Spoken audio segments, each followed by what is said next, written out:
What is up, everybody? This is Aichi TV here, and I want to talk to you about the controversy over on Sardonicast around sinners, and I guess mostly Adam and my reviews. Most of the conversation is around Adam's normie masterpiece comment, which is clearly like provocative, and I don't know, that's nothing really to do with me. I want to talk about the conversation around my opinions and my experience with it. We do, in the upcoming Human Centipede trilogy Sardonicast episode that isn't out yet, but should be for patrons by the end of this week, if not live for everybody next Monday, we do talk about the backlash to that section at the start of that episode for a little bit, but in my addition to that conversation, there were some posts I hadn't seen at that time. I kind of wanted to add this in because one of them is directly about me,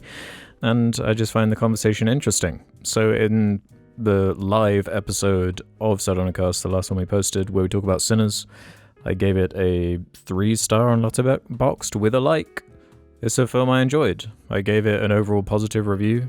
I guess I just don't feel it the same way everyone else does, to the same degree. It just didn't connect or speak with me to quite the level that it did for everyone else, and that's fine. I'm happy that an original film is connecting with people and doing well. I think that is good and what the industry needs, and that there's no issue with that, and there really shouldn't be an issue with having disagreements over a movie. It's a movie, everybody. It's a fucking movie. I just don't really appreciate some of the bad faith I guess criticisms of my criticism, stuff along the lines of, you didn't get it, idiot. You just didn't understand the complex themes because you're not American or whatever. Let's get into it then. I screenshot some of these. Some of these are from the subreddit. I think some are from YouTube. 6 feels really low, to be honest. Yeah, that's part of it. It's like just everything being boiled down on Letterboxd or IMDb or whatever to a number can just kind of reduce the complexity of an opinion, where I feel like if you listen to my Sardonicast review of Sinners and there was no number at the end, I don't really know what you'd have an issue with. I think that kind of almost like it gives you an ability to write off the opinion because of the numerical score at the end, which is, I don't know, it's just stupid. I don't understand why this is such a big deal, to be honest. Who cares if Alex gave Sinners a 6? That's his experience, not yours. If you felt that there were quite a few things wrong with it, that's his subjective view. I'm just reacting this way because there's a few people here that think it's too low when talking about someone's own personal outlook on a film. Sometimes it's a joke, but other times it's because some people look for critics for validation, not to hear an opinion. Yes, is kind of what I'm saying. Are we really so insecure that you need to have everybody like in lockstep for the opinion, and like if it doesn't line up, then it personally offends you? Like I can't relate to this because I don't treat other discussions about film and whatnot in the same way. Like there's plenty of people I disagree with, but I just don't. It doesn't feel like an attack, I guess, which some of this does come across as. Still a positive score at the end of the day. I personally loved it and gave it a 9 out of 10, but there was for sure some weird audio mixing in my IMAX showing at least. Alex is also British, so a film set in the backdrop of Jim Crow, Mississippi might not hit home as much. I was actually picking up on that commentary in there. It was one of the more interesting parts of the film for me, in fact. And I'm not going to talk about... Actually, no, I will talk about spoilers, I guess. So I guess don't watch this if you haven't seen the film. I've only seen it once, and it was like weeks and weeks ago now, and it didn't really connect with me, so it's not really stuck with me. And this conversation around it is frankly more interesting to me than the film itself. And it just... Because of those pacing problems I had with it, I just don't feel like revisiting it with a pen and paper and really like breaking down every scene and reading it more than just trying to enjoy the kind of goofy vampire movie that it turns into by the end of the movie. But I don't know, I resent that somewhat because I feel like I was picking up on the subtext, especially with how it related to music. That seemed actually quite obvious to me and was one of my favorite things about the movie, which I thought I made clear. Yikes, I wonder if he stayed for the mid-credits. scene to see the actual ending of the movie. I did. I saw all of it. Movies have got to stop with this shit, or at least put a warning that there's another scene after the credits. Yeah, it's a strange thing to do, lol. If there's a sequel, there's going to be a lot of confused people, lol. Yeah, I saw a few of these type of comments where it's like, oh, he probably just didn't see the real ending. Even though, again, that was one of my criticisms with the film, was that it felt like it had a handful of endings and couldn't quite figure out how to land the plane that had been flying fairly well, for especially that first hour or so for me. They white. This movie wasn't made with Alex and Adam in mind. Let's be real.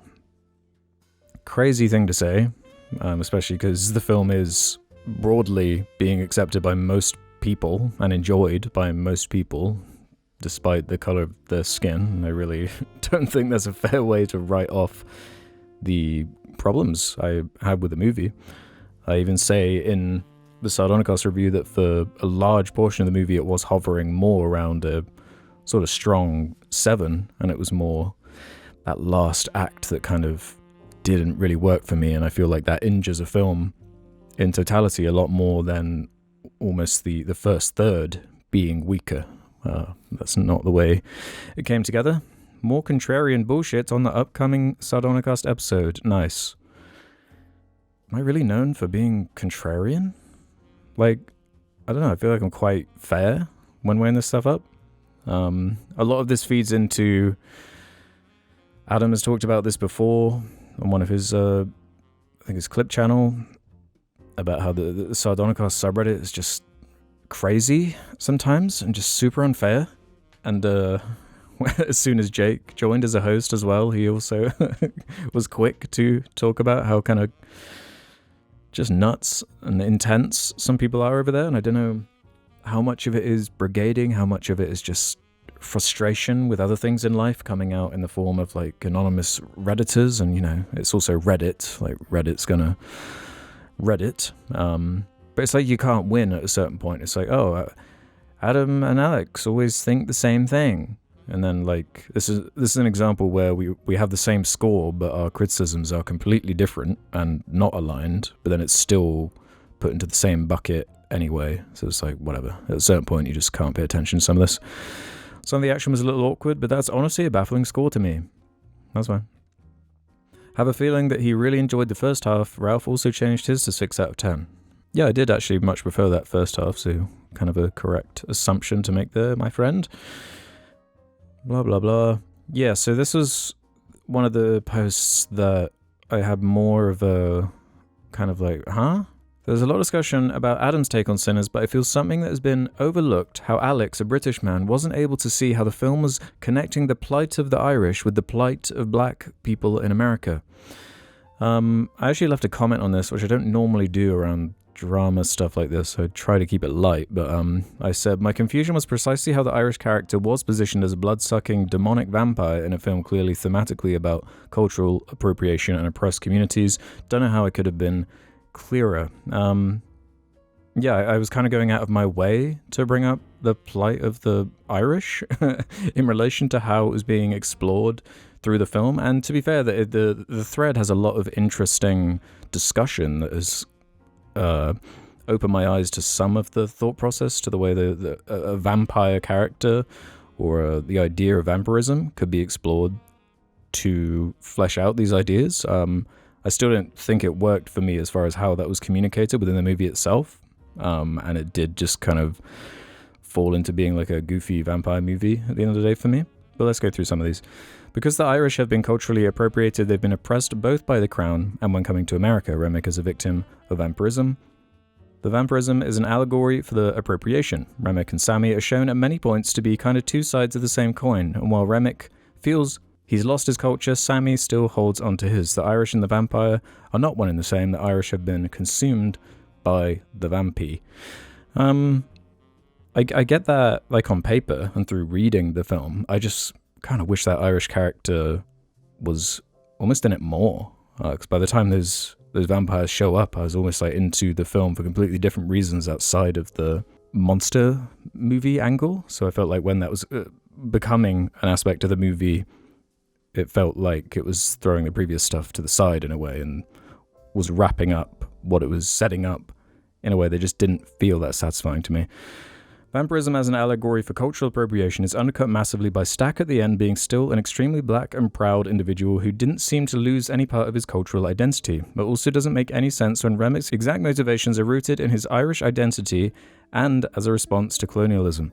The Irish has obviously not been subsumed by the vampire, and it's not even clear why being a vampire is all that bad when, again, Mary and Stack both completely hold onto their individuality decades later. Yeah, I do feel like that does kind of throw a wrench in it somewhat. And this is more of what my critique was saying, where it's like, it seemed kind of confusing as to what strand you're supposed to pick at and what it's overall trying to say with that. This is my issue exactly when it comes to interpreting the use of vampirism as a metaphor. The film seems to expect the audience to assume that being a vampire is unspeakingly bad based on culture or osmosis, but then shows vampirism to be the mechanism through which Stack and Mary can overcome the barriers to their tragic romance. Yeah, I've found that somewhat confusing too. And that was what I was bringing up in the Sinners discussion, was more how I was confused by it, understanding the fact that the film was clearly about cultural appropriation in many ways, and then including these oppressed communities and how there's crossover.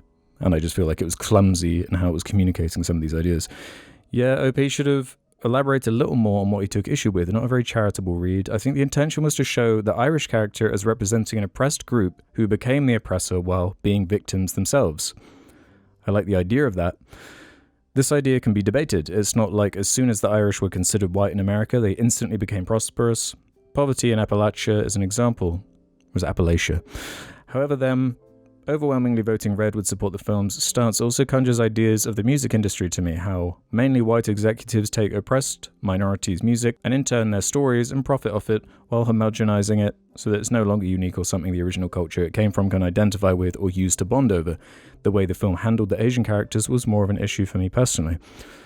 So I mean, yeah, this is kind of what I'm more interested in, how it's like, it's not as, pardon the pun, black and white. Like, there is debate to be had around this, and it's going to work for some people better than others. He mentioned the persecution of the Irish. I, as a big gay man, heard that. I think the thing he didn't understand, and I didn't really either, is making him the antagonist. The only thing I could think was something to do with the Boston cops. They went from being the persecuted to the persecution, but that doesn't really make any sense either. So I'm not really alone in being confused by that. To me, the vampirism definitely was an allegory for cultural appropriation. I feel like Remmick himself was not the main antagonist, but the vampire hive mind itself. Holidays like St. Patrick's Day were part of the way the Irish became more accepted into American society, but also in doing so lost part of their own identity. I feel the way that Sammy runs from the vampirism and even how he holds onto the guitar is shown as him keeping his cultural identity.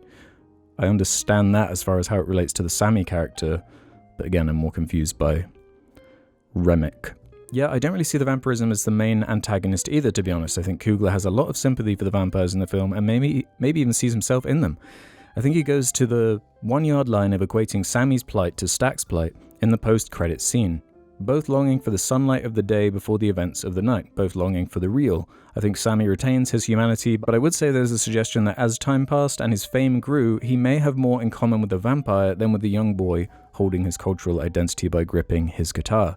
I think this muddies the waters and colours the film in a much more complex and interesting light. I find the need for literal representations of who is good and who is bad deeply boring, and most people who seem to have issues with Sinners do so on these grounds. The more I dig at the film, the more intention I see, and the deeper it gets to me, usually the sign of something special, IMO. Yeah, I really wish I felt the want to revisit it and dig deeper, but that was part of my issue with it, whereas I was just kind of checking out in the later part of the film, mostly because of those pacing issues and feeling like I just wasn't getting payoffs for what it was setting up. But I quite like this summary here to do with, boiling it down to literal who's good and bad. And I know it's partially on the film and it's partially on the audience, the way they interpret it, as far as how that stuff hits. But that's kind of why I'm longing for almost, I brought this up in the Sinners review, a longer version of the film that does give me more substance to the Irish character in there, or rounds off some of these arcs in a way that I found more satisfying. That, or make the film shorter and a bit tighter, because I do feel it gets muddy towards that end there. My take on it is that it's about white people's disconnection from their own culture and the need to take the lead in other people's culture and place yourself and your experiences at the forefront. This is super common in black music history, Elvis, Eminem, Justin Timberlake, etc., and it's often born out of an insecurity that the white person's culture isn't cool enough. So Remick is an antagonist largely because he wants to erase black culture, but keep the parts that benefit him exclusively. And also the oppressed to the oppressor thing absolutely makes sense. I love this reading, but I also think the Rocky Road to Dublin Irish jig scene kind of muddies it a ton. Like, sure, you could argue that he's looking for affirmation for his own culture being cool or valid, but I think that's a pretty shallow reading based on how complex his motivations are otherwise seen as. I think what Remick is actually seeking is community. Peace and love isn't bullshit. He actually just wants everyone to get along and have fun. He just believes the only way to do it is to meld everyone into a giant hive mind where no one actually has the personality or divisions that make connection interesting, if also fraught and tense sometimes. And of course, there's the whole messiah complex angle, where even genuinely well-intentioned leaders, no matter how altruistic, will be at least slightly seeking the validation of being the one to have saved people. I guess that's why on its face it was kind of confusing to me why it was an Irish character, but I can see, I guess, if that's what it's going for, the, how do they put it, the oppressed to the oppressor thing. But again, I just wish that character had a bit more to them. Everything in a movie doesn't have to map onto some sociological statement. He's the antagonist because he's a vampire trying to kill them. I keep seeing people on social media receiving the message of the movie as Irish folk is bad and the blues is good. Like, that's not it at all, lol. And that's not what I was really condensing it as either. I was more just checking out the movie at that point and was more like, so what are you saying about the Irish in relation to the very clear and obvious commentary on black communities during this time period? Yeah, but when you're loading your films with themes of oppression, see numerous discussions on discrimination, racism, lynchings, and the KKK, it seems odd to add an Irishman as an antagonist when the film even mentions the discrimination they went through. This is an incredibly uncharitable summation of Alex's confusion. Alex was understandably confused because the movie pitted black American protagonists against a seemingly sympathetic Irish vampire who was arguably the least racist white character in the film. I think literally every other white character with dialogue were Klan members. I still have no clue what the audience was supposed to take away thematically from that conflict, so I can't blame Alex for being confused too. The cultural appropriation metaphor some have latched onto doesn't work for me because Irish Americans, much less plain Irish people, aren't particularly responsible for issues of cultural appropriation or assimilation in American society. That's kind of a more eloquent way of putting what I was getting befuddled by. The argument that Remick was hive-minding everyone as some kind of slavery or appropriation analog just doesn't work when the movie goes out of its way to tell you that the vampires retain their human souls, and considering Mary and Stack seem to fully retain their personalities. If they wanted vampirism to be a clear metaphor about cultural appropriation, they could have made the vampire an actual perpetrator of it, e.g. a music industry figure. By making the antagonist a similarly oppressed Irishman, it just becomes inscrutable. It feels like introducing character complexity just for its own sake without consideration for how it would affect the themes and conflicts of the narrative. I think that's also quite a good way of putting what I was trying to explain, and hence why I would love to have seen more from that Irish character to maybe unmuddy some of what it was saying with the subtext. I think part of the problem with taking things as straight allegory, and part of why Tolkien hated it, is that art can talk and bring up a lot of topics and themes and ideas without needing to be an exact one-for-one with anything. It's still a vampire movie after all. Remick is the most sympathetic and least racist white character in the movie because he is a conniving satanic figure, and he has to have something about him that is appealing, rather than just a straight conflict against a vampire insulting them the entire time. The religious themes are another huge component of the movie, and Sammy's arc especially. He needed temptation.